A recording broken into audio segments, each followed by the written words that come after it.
So, rest day ngayon, holiday. Pero marami nagtatanong, paano daw tanggalin yung front cover. So, alisin na natin yan. Demo na natin. Off ko na. Enough ko na kasi may wire yan na nakakabit dito. Tapos tanggalin na natin itong mga deflector ko. Tanggalin na muna natin to para hindi kayo malito, maguluhan. Tapos medyo bagong gupit lang kasi yung kuko ko, medyo masakit yan. Tinanggal. Ito wala naman tong screw o ano sa side.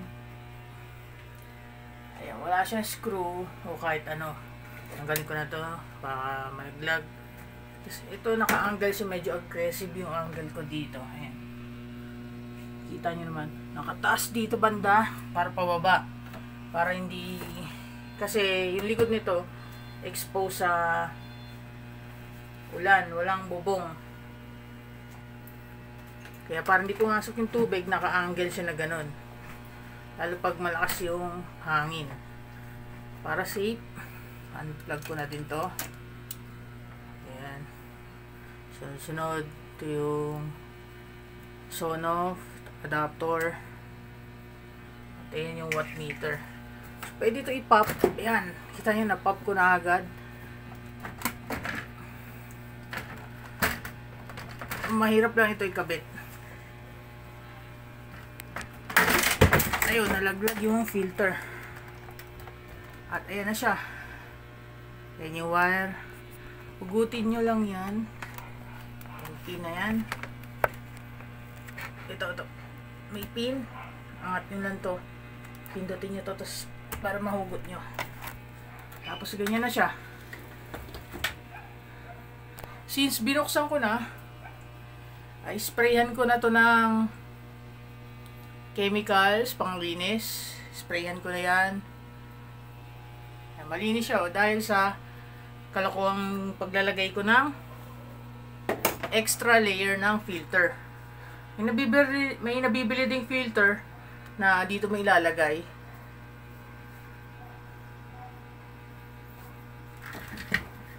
So may ganun ding filter na nabibili nga. O yung DIY din, DIY nyo na lang. Pero sa akin sa labas, kasi wala naman makakit dito, computer room ko naman to, ako lang ang pumapasok sa kwarto na to, okay lang na pangit yung itsura, nasa labas yung filter. Pero kung gusto nyo maganda pa rin tignan, dito nyo ilagay. Bili kayo ng filter na buo yung matigas, parang foam type, at dyan nilalagay. So lilinisin ko na yan. Kukuha lang ako ng gamit. So ito yung panglinis ko, Amber Protect. Konti na lalagay ko. Medyo okay na natapon kasi sobrang dami nito. Hindi ko alam paano ubusin yan. Baka gusto nyo manghingi kayo, comment lang kayo kung taga Cavite kayo. Kung maliit lang naman aircon nyo, katulad ko, 3 lang yung aircon ko. Ayan, konti lang lalagay ko, tapos haluan kong tubig.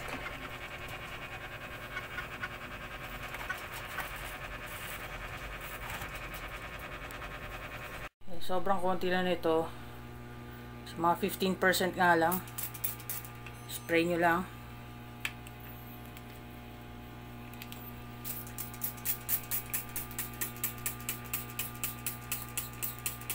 Linis nga eh.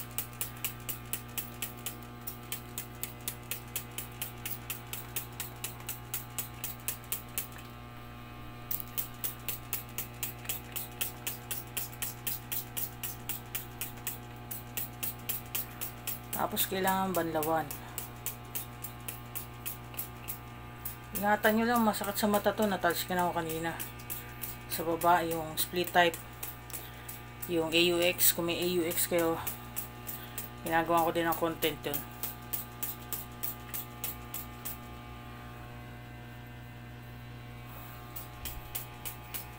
Malinis naman siya talaga.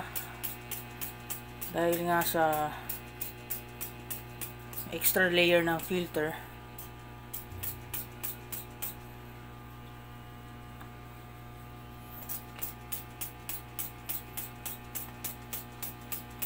Ingatan nyo lang dito, huwag mabasa yan.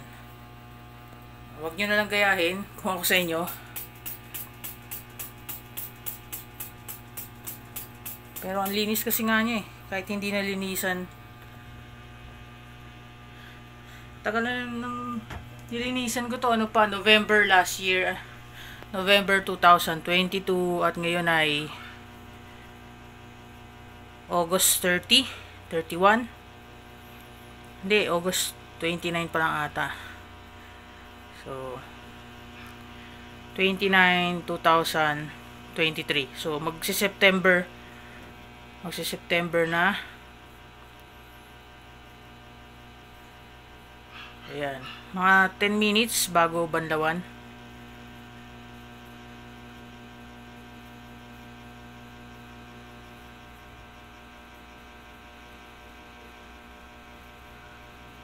So kung malinis dyan, mas malinis din sa likod.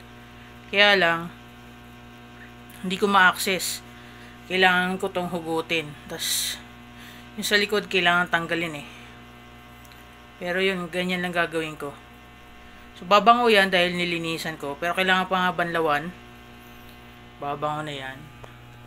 Wala naman siyang sludge.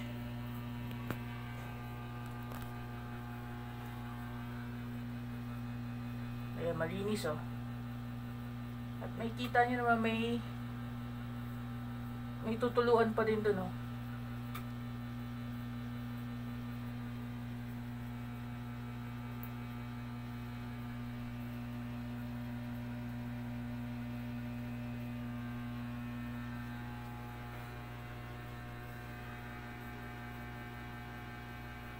Malinis.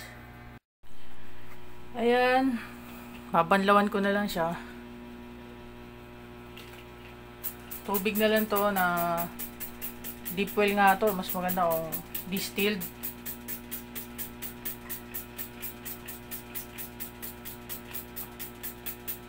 Banlawan na mabuti. Ubusin ko to.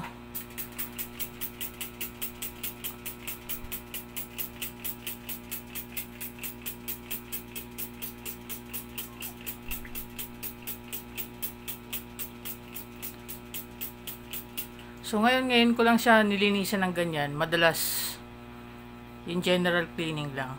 Tapos first 5 years na to, isang beses pala nalinisan. Dahil nga sa filter na nilalagay ko.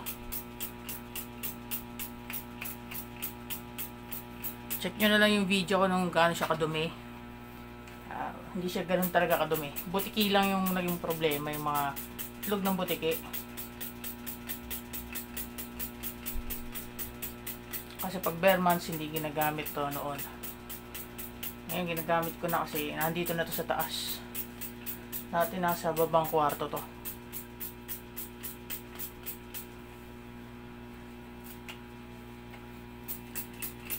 Yan, sprayan lang ng ganyan hanggang mabanlawan.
Tapos patutuyuin ko lang yan, sandali.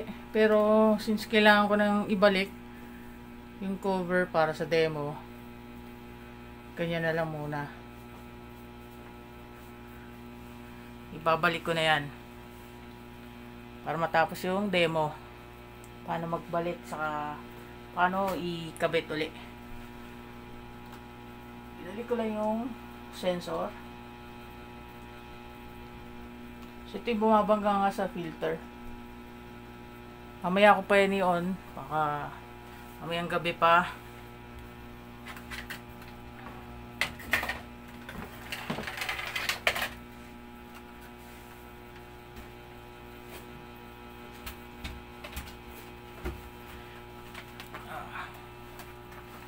Ito yung mahirap na part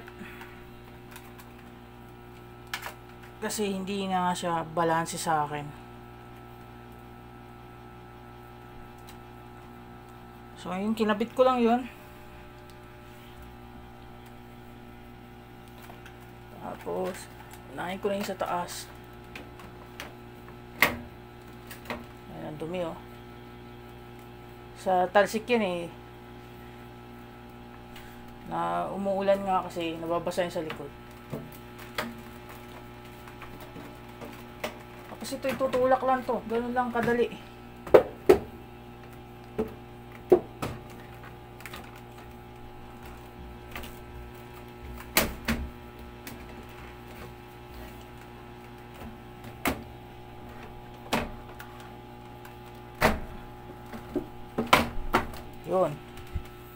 Yun, nakabit ko na. Double check na lang natin yung sides.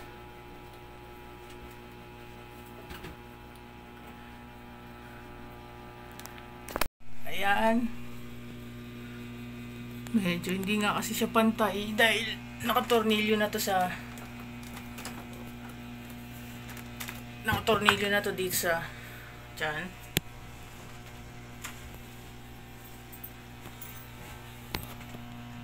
Ayan. At sa taas, okay na. So, gano'n lang siya kadali tanggalin at ikabit. Tapos yung filter dito lang naman. Dito ako nahirapan sa pagkabit nito. Yung una, doon yung dadaan. Yan, madumi. Hindi ko palilinisan yan. Kabit ko lang to yung filter ko ulit. Yan, yung madumi na nga oh.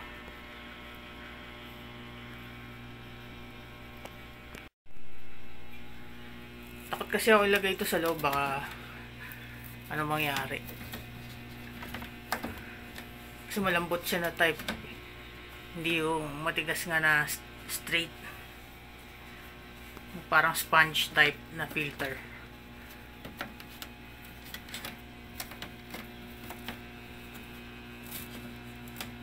Yan, kaya ko lang siya gamitin para hindi siya ganoon kadumi.